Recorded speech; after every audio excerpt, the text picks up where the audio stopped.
Well, the intro didn't work this time, but that's great. Hello, everyone. Welcome to episode 19 of the Blindsided podcast. In this one, we're going to talk about scary decisions, decisions that we know deep down will help move us forward, but somehow we keep putting them off. And my name is Charlie Collins, and I am the co-host of the Blindsided podcast, the co-founder of Thriving Blind Academy, and I also do speaking and some coaching. And in my coaching, we like to take a look at the story that you hold so dearly that isn't serving you anymore. And we like to look at the suffering it produces, the limiting beliefs that keep pulling you back to the story, and disrupt that a bit and then move you to a better place to create a vision of clarity and move forward. Good morning, Charlie. Hi, everybody. My name is Brenda. I'm the founder of timeforattend.com. We are a coaching service. We have 9 coaches now. And what we do is we help people inventory their disturbances so they can challenge their conditioned thinking and find new happiness and freedom and emotional rest. Welcome. You're also the co-host of the Blindsided podcast. I am very proud to be the co-host of the Blindsided podcast. When the list gets longer and longer, we start forgetting certain things on there. Yeah, we do. So today we want to talk about decisions, and not so much choices, not so much our day-to-day, like, should I have a strawberry or a blueberry type thing? These are more of the ones that, like, an inner prompting in our bodies that, I know, and knowing isn't always what we are doing, but knowing moved into a course of action, which creates an experience, which then moves us in a direction towards healing or getting better or improving a skill or getting rid of or forming a new relationship and things like that. But these decisions that kind of come to us, that this inner prompting that says, I'd really like to improve my physical health. And I just know it because it's the right thing to do. I'll look good, I'll feel better, and I'll have more energy. And I want to make that decision tomorrow. And I want to do it. And, and a year goes by and what am I afraid of? And what is holding me back? Why do I keep reverting back to my most practiced way of living, which isn't engaging or taking inspired action on that decision? Charlie. This is a great topic. I'll tell you why it's a great topic. It reminds me of a book called Who Moved My Cheese? Have you ever heard of that book? Oh, yes. Yeah. So when I had my own company, when I got venture capital funded and I was hiring employees, I would hand that book out to them because change is one of the hardest things for people to do. And we've talked about this on our podcast before. It's, we have a certain routine and we have certain things we do every day and we have certain foods we like and people we like to be around. We just have these habits, these things that we do that's ingrained in the way that we behave that we don't want to give up because we're comfortable. It feels safe. It's a form of control, really, controlling your environment, the predictability of your environment. And I think that has a lot to do with not being able to make decisions to do things in a new direction because we're really comfortable with the direction that we have. Even sometimes, even if we don't like it, we like the comfort of it, the predictability of it, the sense of control, the sense of ease and comfort we get from doing the same thing, right? Every day, even if it's not healthy. Yeah. And if you hear some big bangs. It's not fireworks. It's getting nighttime out my windows. It's getting darker and darker, and I see the wind picking up and thunder's coming in. So happy summer. Yeah. Um, yes, and let me just jump down to this, Brenda, and let's go through this for a minute. So, will you read that out loud? Sure. What is the first reason we don't make that decision? What is the first reason we don't make that decision? Well, what is the number one? Okay. What is the number one? I'm sorry. Reason we don't make that decision. Well, here's a clue. Self-reliance failed us. Fear. I mean, really? Isn't that the root? Isn't that the crux? Isn't that why? Even though that inner prompting, that spiritual, that we're born with that inner awakening that wants us to thrive and live this quality of life. But over the years, we build up a bit more of a fear muscle. And then we realize that inner prompting, that light shines in us, and we get a little excited, but fear shuts it right back down again for some reason. Absolutely, Charlie. It's all about fear of change. What's it going to be like? Fear of losing something I have or not getting something I want. For me, I mean, I'll give a simple example. So we talked before, and Stan's back from Florida, so he's probably going to hear this. We talked before about this, the snacking on food that's not healthy for me at night, right? And in thinking about why I'm not willing to give that up, what comes to mind for me is I enjoy it. There's pleasure associated with it. I don't want to give that up. It's my little reward system that's going off. You worked hard today. You actually did a workout today. Whatever the story is, I tell myself about why it's okay to have, protein chips that are full of chemicals and ingredients that aren't healthy for me. Processed food is not healthy for me. It's a processed food snack. What I tell myself is it makes me feel good. I enjoy it. I don't want to give up that pleasure.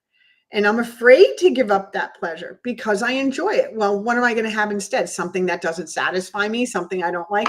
I don't even know what the substitute's going to be. And I'm already telling myself a story that it won't be as good as what I'm having now. Yeah. And so we can make that decision, right? That open the door to a new way, maybe to move from surviving to thriving, to find other power within us or whatever presents itself that fills that void we think we're going to experience, that we're going to be uncomfortable with. But I can tell you in my life, the only way to move forward is to become uncomfortable first. Absolutely, Charlie. Because if I operate out of comfort every day, I get sicker. Yep. That's a really great point. I end up like this dude. Yeah. Like, duh, I don't get it. Why is this happening to me? So you could tell I went in and had a little fun with slides. Yes, you did. That one right there is, and we're going to talk in a minute about constructing this deep, firm intention, a decision that looks scary, feels scary, but we have a vision of the end in mind. And we're going to talk a bit about the bias out there, that if we make mistakes or fail, that maybe people will look down on us, or maybe they don't. And we just think that.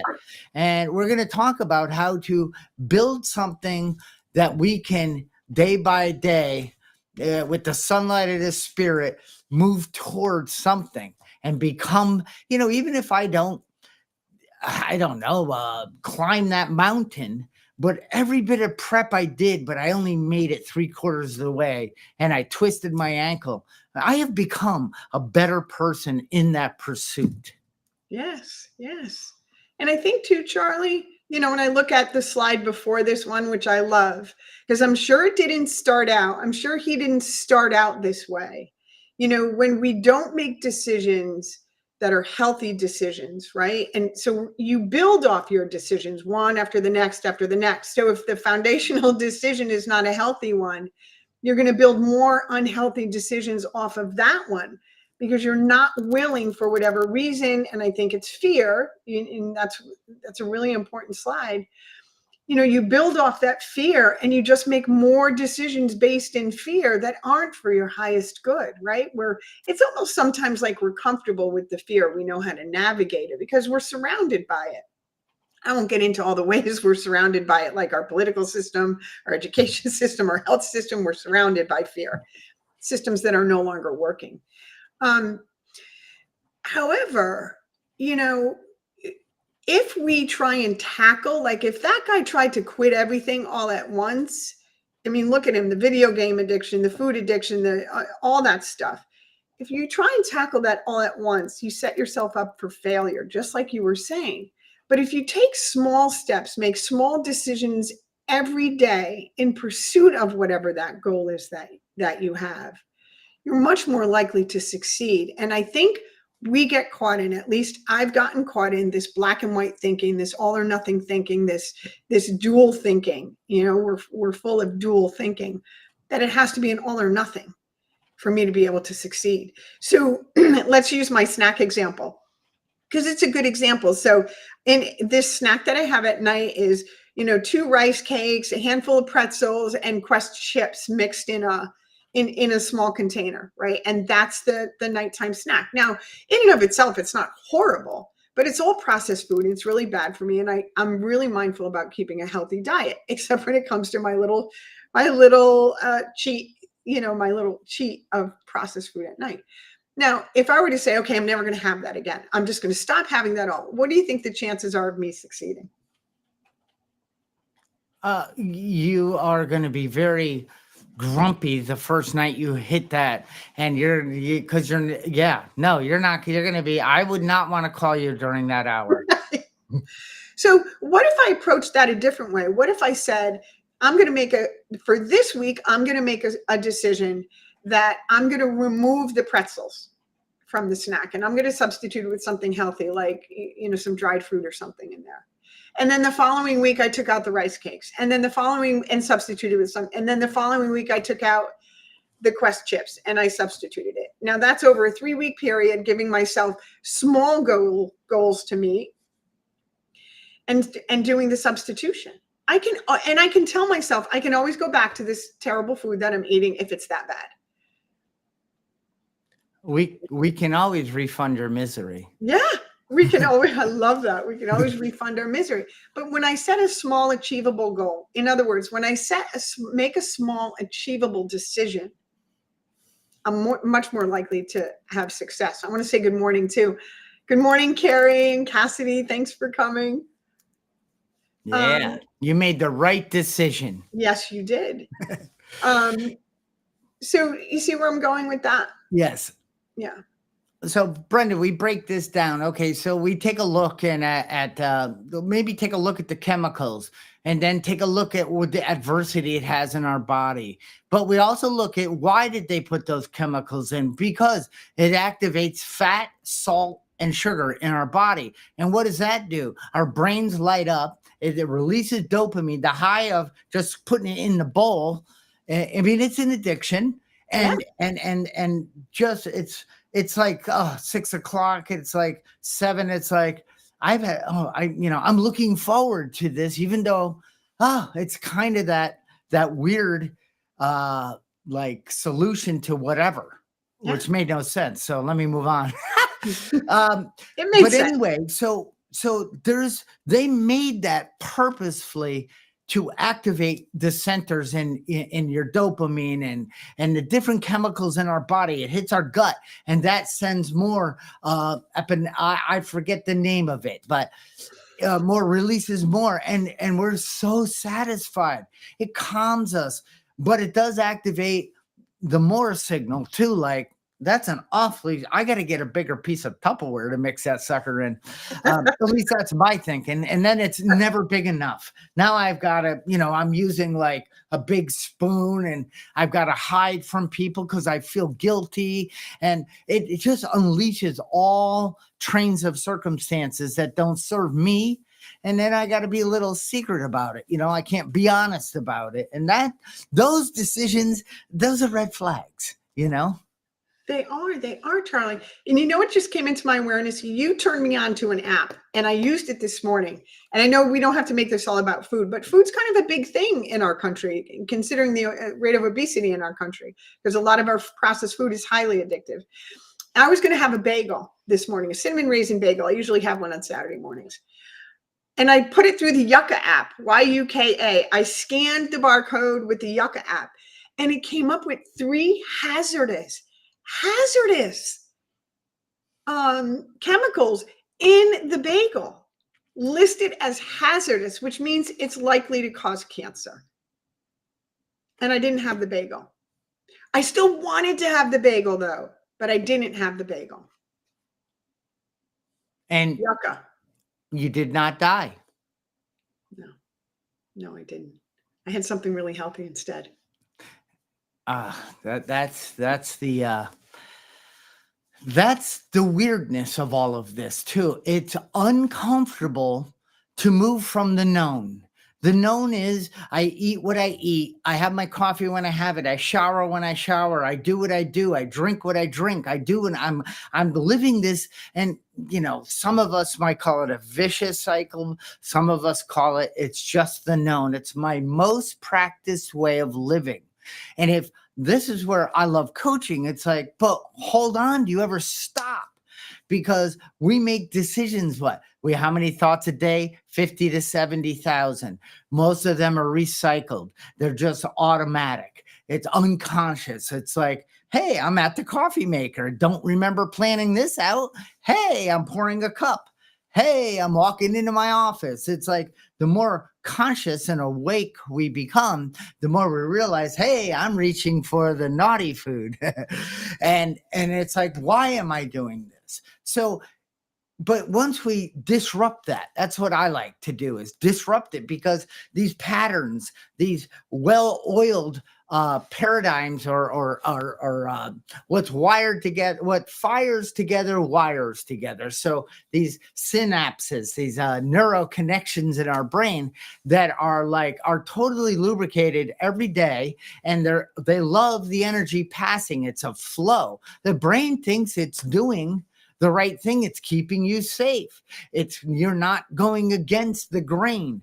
But as soon as you want to, as soon as you go, that's it, I need to make a decision. And Brenda, you said it very well. It's like, you don't need to change everything. You need to start somewhere and then celebrate that, and then add and add. And my God, if I stayed the way I was, I wouldn't be on this podcast right now. I would be pretty dead. Or I wouldn't be with it. But it was very uncomfortable from getting help, asking for help, for getting a mentor, to hiring a coach, to people pulling my covers. Mm-hmm. But it wasn't that I'm a bad person, Brenda. None of us are. It's just that we don't see what we don't see. No. And again, our conditioned mind can't fix our conditioned mind. So, in wanting to make this decision for myself to eat better, I reached out to you and to Stan for help with that. I have accountability buddies now that are going to be on the journey with me to make this change in my life. That's where coaching comes in. That's where accountability buddies come in. And it works. It works when I do this with other people who can redirect my thinking when I'm telling myself a story, because I want what I want when I want it, because my brain wants to go down that path it's already traveled. I was I was listening to a YouTube video before we did our podcast this morning. And interestingly enough, and I just happened to come across this, I wasn't looking for it. It came up in my feed, and it was about making decisions. And what she said about making decisions was, our brain works on pain and pleasure, avoidance of pain and accessing pleasure. And so when we make a decision, she says, you say, I am making this decision to, and you list what the decision is. I'm making this decision to stop eating processed food. And then you say, because, and now you tell your brain something about pain or pleasure, because processed food is going to cause cancer, and that's going to be extremely painful for me. Right? Your brain wants to avoid pain. So if you tell yourself that, and it'll get into your subconscious brain. I said, and it gets into your subconscious brain. Mm-hmm. So you associate the decision with a pain or pleasure. I'm going to make this decision to stop eating processed food because it's going to make me feel good about myself. It's going to make my body feel better. So you add those two things together when you're making the decision, and you'll also have a better result just because of the way the brain works. Yeah. And and like a good way is to download Yuka from the App Store. Okay, don't go crazy. Just say, in this area, and maybe you don't want to, and that's fine too. But I can tell you, more joy, more vibrance, more connections to healthy people and stuff comes when I shifted to the I don't know mind. I want to improve. I want to see what's out there. I want to, look at the possibilities of growing in life, and I got that app years ago, and and I went scan. I know. Like, yeah. If you go into your shower, hit the containers in there, you're going to be throwing out a lot of stuff. But it's the why. Okay, so what? This has a lot of sodium. I don't care. I don't have a problem with sodium. I'll drink it. I'll exercise and sodium that out of me. But, oh, wait, this has, and it tells you what's wrong. And it's a massive database that, Procter and those big craft foods, they're not liking that, because when you scan a box of Cheerios, on the front it says heart healthy, and then you scan it, it says no, not heart healthy, deathly. No. And it's kind of disruptive. It's like, wait a minute, I've believed this all my life, and I haven't died. Well, I'm not eating 14 million a day, but it's like, but maybe if you keep just aligning the puzzle pieces a little bit better, and over time, things will, when you make that decision, when you sit down, Brenda, let's talk about this a little more, because how do you construct it? Okay. So the first thing you said was you took the ingredients of your nightly cocktail and you kind of went, let me scan each of the barcodes of each. Let me look at how it doesn't serve me. Okay. Now it serves me for sure. It absolutely does. It ignites that when it hits the receptors on my tongue, it produces that fat and salt and sugar into me. And trust me, when they made that, they had every intention of that happening to you.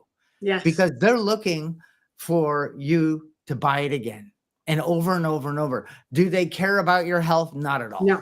So that's the game. And they hire the best of the best. And they have lobbyists and they have scientists. And those Pringles, you put one Pringle on your tongue, oh, baby, that whole canister's history. Yep. So anyway, we look at that. Okay. Now, do I love myself? Am I worth it to step into a new me? Just as one area. And how am I going to go about this? Right? Yes. Yes, absolutely.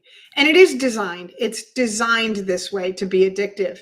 Hang on one second, Charlie. So Kate is saying baby steps. When I was eating very healthy, my friends at work used to say, what dirt are we eating today? All my food came from the ground, 100% processed free. That's great. That's great. If you have access to that kind of food, that's fantastic. Thanks for sharing that, Kate. And there's a couple more comments here. So Cassidy said, fail forward. Carrie's saying, good morning. Baby steps. And people are asking for us to post that app. It's Yuka. Yuka. You can scan anything. And the other thing you mentioned, Charlie, was if you go into your shower and you scan some of the other items, shampoos, hair conditioners, soaps, hairspray, all contain carcinogenics. Oh yeah. Carcinogens rather, all contain carcinogens. And it blows my mind that products like toothpaste, deodorant contain carcinogens. You Mhm. add all those carcinogens together, like in and of itself, the toothpaste isn't going to kill you, but the toothpaste with the processed food, with the deodorant, with the stuff in your shower, with the hair, like all of it together can be really dangerous. And it blows my mind that I can scan a product and it could come up with hazardous ingredients and it's still being sold.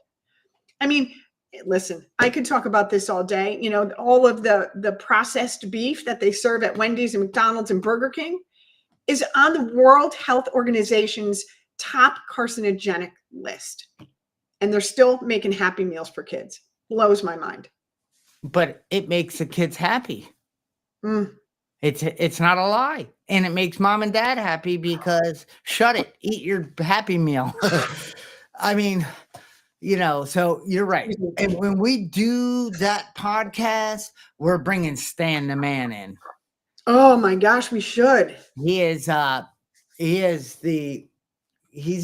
I don't want to say it because he might watch the recording, but I was going to say he is freaking ridiculously healthy and very inspiring. But it takes us all. How do you get to that point? A day at a time. One day. You build a decision based on here's the harm of me taking this action. Here's what's possible.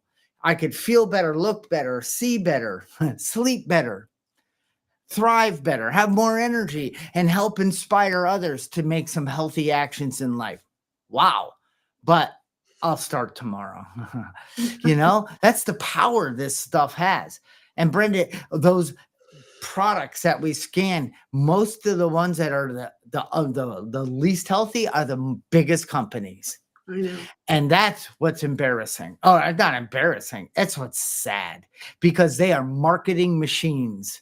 And, you know, and it smells good. Yeah, I know. But that fragrance is eating my hair off my head. See? So anyway, it's true. So you've based why it's a good idea. And I'm in the same club with the night and, you know, the cocktail I like to have. So I take a look at it and I scan and I say, you know, why am I in it for such a short-term return? Why am I in pain when I move into my mouth? No. Okay. So what is this really going on? It's a habit. And I'm afraid because I don't know what it's going to be like when I remove this habit. I think I'm going to feel empty and I won't know what to do. Well, can you work with that? Yes. Have you done this in your life? Oh yeah, I've removed some very unhealthy habits. I didn't remove them actually because you can't, but I can form new healthy habits, you know? So my whole morning is different than it used to be. Just keep constant and never ending improvement. At least that's how I like to live this game of life. So what I would encourage people to do is first thing in the morning, start with something small, something that they want to change that's small, and start your day off with a victory. It makes it easier to make good decisions throughout the day when you start in the morning. The other thing you said, Charlie, is, you know, it's a habit. It's a habit that usually the habits that we have make us feel good. Even if they're bad habits, it's the pleasure thing. It makes us feel good. So let me ask you a question. Have you ever given up a habit that made you feel good that you regretted? Wait, have I ever given up a habit that made me feel good? That you regretted? No. Me neither. Me neither. Because it was a synthetic feel good. It wasn't exactly. It wasn't a joy. It was pleasure as opposed to bliss and joy. And it wasn't that. It was me seeking something because I'm not willing to address what's really going on. So let me quickly get out of this pain and get that massive bowl of ice cream. And then that's maybe how it started. And then it just became a habit.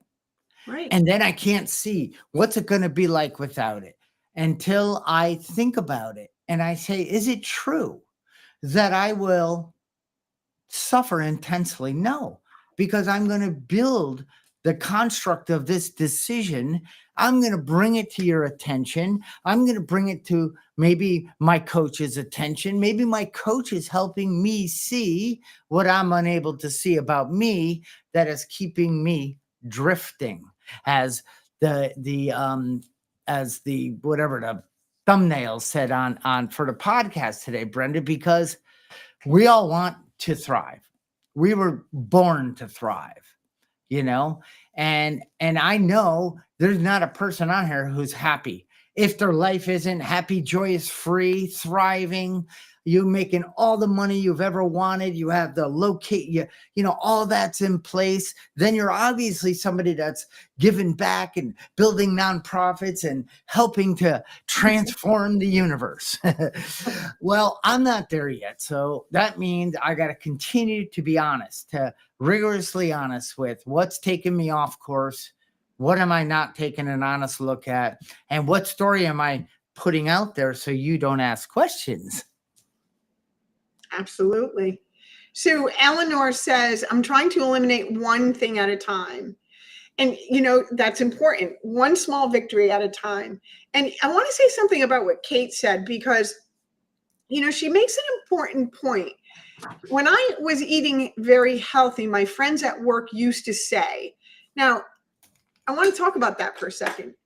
We care about what other people think of us, because I get that a lot at work too. Because I eat the lunches that I make for myself. I cook a big pot of stuff on Sundays for my week's lunches, and it's full of all healthy ingredients, all kinds of vegetables and mushrooms and just all healthy stuff.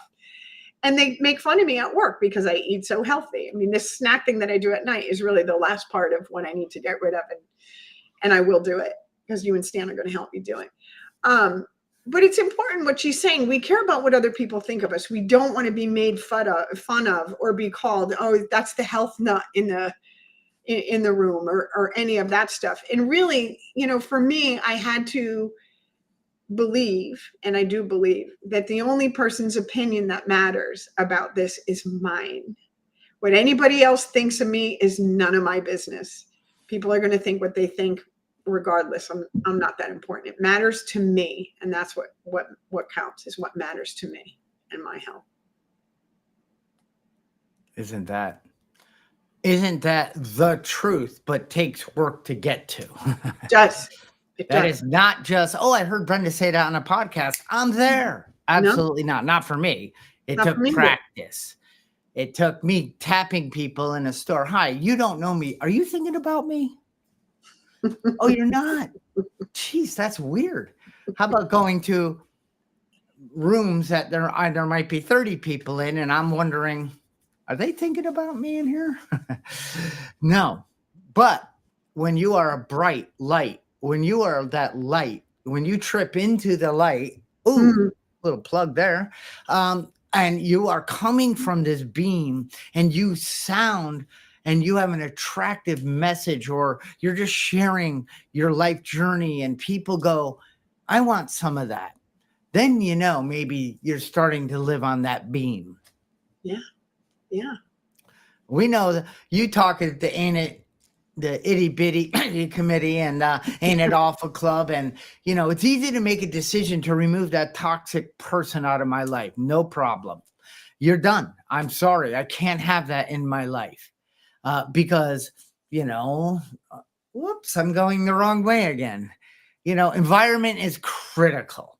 And we're only, take a look at our environments. How's our offices, our cars, our bathrooms, our closets, our garages? And, are they well organized? Because they're a direct reflection of our mind, of what we're doing in our life. And that's because I had to make a decision, Brenda.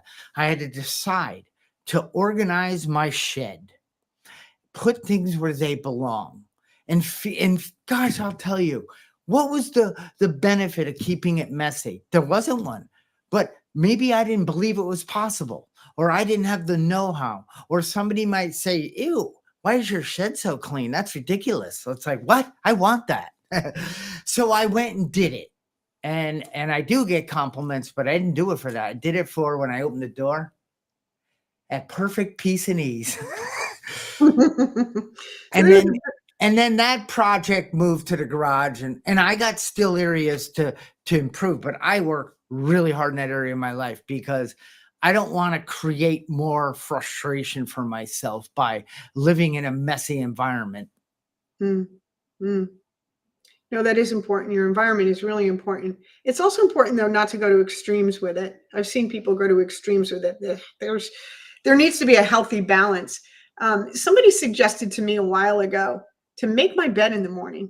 They said making your Absolutely. bed in the morning makes you feel really good when you start your day. And then when you come home later and you open your bedroom door for whatever reason, whether you're getting ready to go to bed or you just happen to go in your bedroom and you see that bed made, it like you just feel good. It's nice. And it was suggested to me to do that, I wasn't making my bed. I was like, I get up, I get on my knees, I pray, I hit the shower, make the coffee, I'm out the door. I don't make my bed. And then I started making my bed, and it did feel good. It did feel good. I was surprised. Otherwise, we come home after and then we open the door and we go, oh, crap, I never made the bed. Now I got to do it, you know? I Any, wasn't even doing that. I'm sorry? I wasn't even doing that. I didn't care. Oh, I God really bless just didn't you. care that my bed wasn't made. I'm the only one who sees it, is what I told myself. I'm the only, who's going to see my bed? I'm not having company. Who's going to see it but me? That's the story, right? All right. Well, we'll start doing the live stream from your bedroom. No, you won't. Then we'll all see it. I would do it from mine, but my wife won't let me, even though our bed's made. I know that much because if she didn't make it, I do. And we Mhm. do it in the morning, like you said. It's that simple decision. Yeah, It's like, what can I do today? yeah. And it doesn't have to be, I need to fix everything, because I'm a fix everything right away type of guy. It's all or nothing. And I never can do it all. So I fail. And then I am a loser and I suck and I give up. And then I blame, I complain, I rationalize, I'm legally blind. People just don't get it. And I don't want to be that. And Yeah. that guy I came from for years. So what can I do? I can make my bed. I can smile. I can be kind. I can clean the cup instead of leaving it in the sink. I can put it in the dishwasher. It's only one, but at the end of the day, it could be 12 Mhm. because there's something going on within all of us. If we ever say, I'll do this later, that's no, do it now.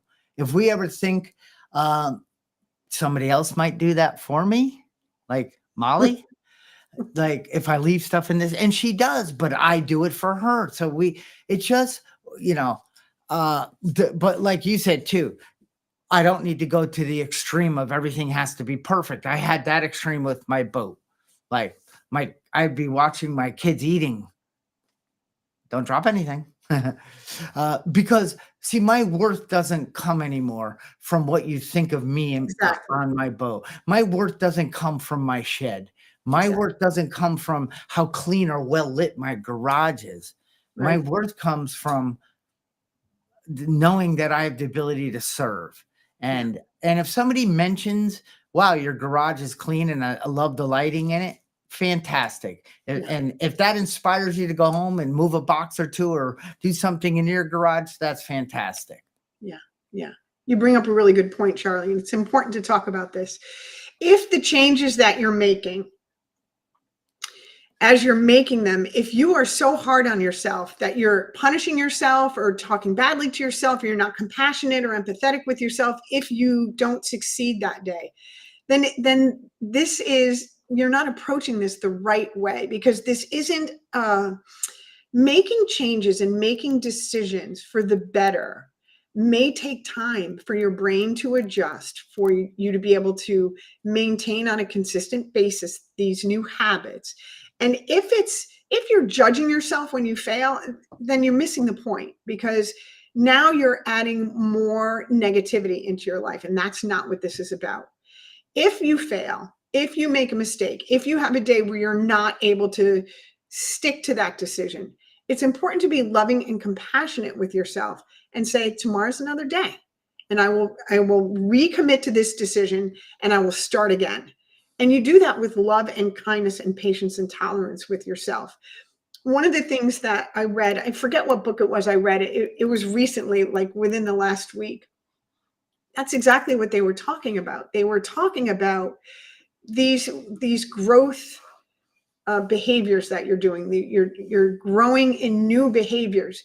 If you are not doing that with gentleness with yourself, then you're just missing the point. It's not about I'm a terrible person if I don't do this, or I'm a loser if I didn't do it right today. No, it can't be this extremist kind of obsessive compulsive, I got to get it right, I have to get it, that's not what we're talking about here. I think it's important to mention that.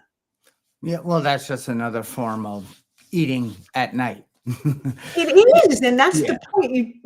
That's exactly what I was trying to say, Charlie. It's Yeah. just the other side of the same coin. Yeah.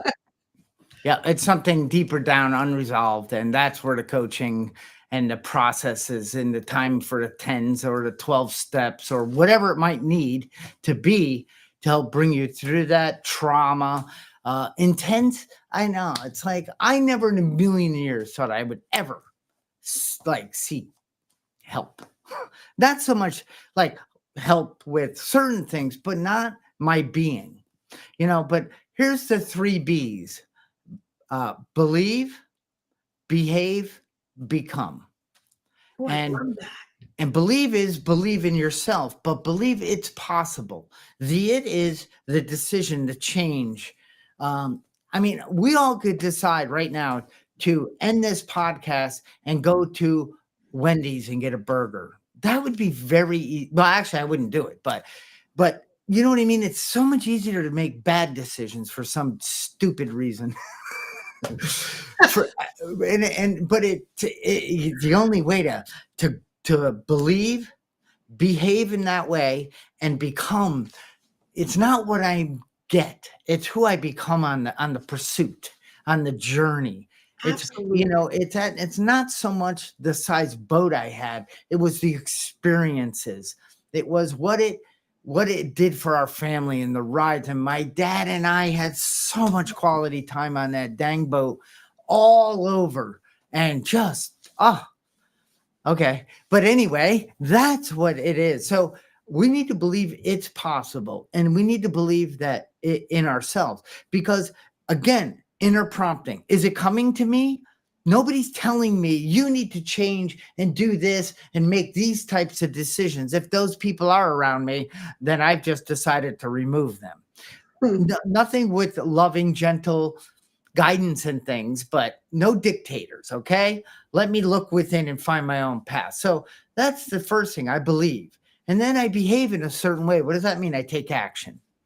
And then if I have a tough day, like you talked about, or a tough afternoon, or I want to kick and scream, and I fall back to the whatever it was, and then I don't give up. I get honest. I'm human. I made a mistake. I'm not perfect at this. I'm on a journey because I want to become a different, healthier, happier person. And the only way to do that is stick to itness.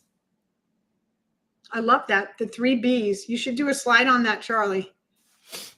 I would love that. Or video. We should do a time for 10 video on that. The 3 B's. Oh, the marketer's coming out. I love marketing. ABM. I just love it. This is a good place to end, Charlie. I want to thank everybody who came to our podcast today. I'm sorry I didn't get to all the messages. And we look forward to next week. Thanks, Charlie, for the 3 B's. And I'm really motivated now. Really motivated. Small steps, one day at a time.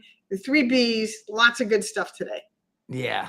Yep. I'm jacked, amped, excited, and I'll see y'all later. Bye. And of course, don't forget to like, subscribe, and share.